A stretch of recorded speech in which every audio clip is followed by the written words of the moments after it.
Okay, so let's talk about the different sizes or form factors of a mechanical keyboard.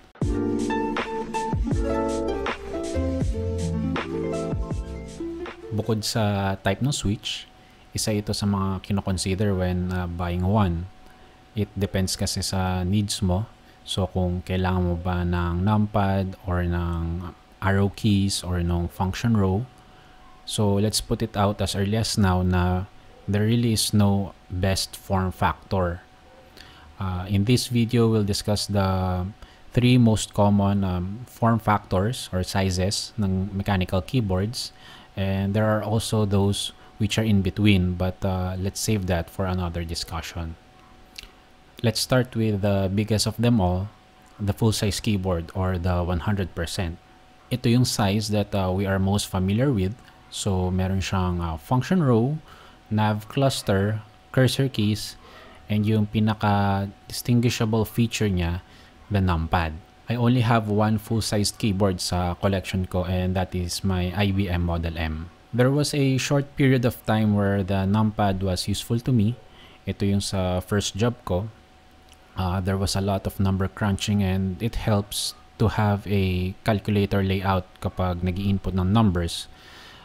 It feels more natural and mas mabilis gumawa ng mathematical operations kasi merong dedicated keys for them. And fun fact, there is a version of the full-sized keyboard na yung numpad ay nasa left-hand side. So search nyo lang southpaw and then yung full-size keyboard, then it will display results yung ng mga models na may ganitong klaseng layout. Kung hindi mo rin naman gagamitin yung numpad on a daily basis, why not just remove it, diba? So which bring us to the next form factor, the 10 keyless or the 80%. From the name itself, 10 keyless or TKL, madededuce na ninyo kung ano yung pinagkaiba nito from the full-sized one. Basically, the 10 keyless is wala itong numpad. I think this is the most common form factor for mechanical keyboards, and I really can't blame it, no? Sa production point of view, it costs less to make it, and as a consumer, it is much more aesthetically pleasing compared to the full-sized one, no? Also, it's not all about looks.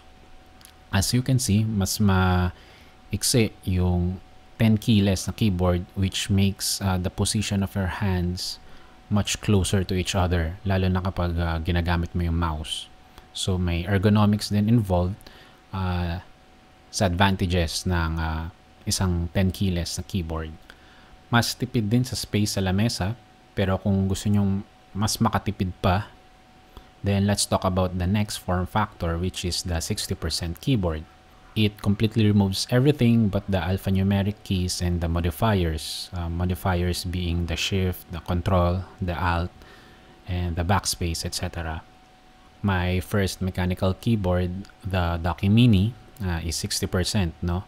Syempre, nung umpisa, excited ako gamitin ito, lalo na sa work, pero nung tumagal, nahirapan na rin ako gamitin ito. To be honest, I find this layout more of an aesthetics thing than a functional one, kasi there's a little bit of a challenge in learning the layout. Yung pinaka magandang example siguro dito is when you want to move the cursor one character to the left, no? So on a full-size keyboard or on a TKL, you just have to press the left cursor key, but the 60% it doesn't have that, so you have to press two keys. Usually it's the function key plus the letter J.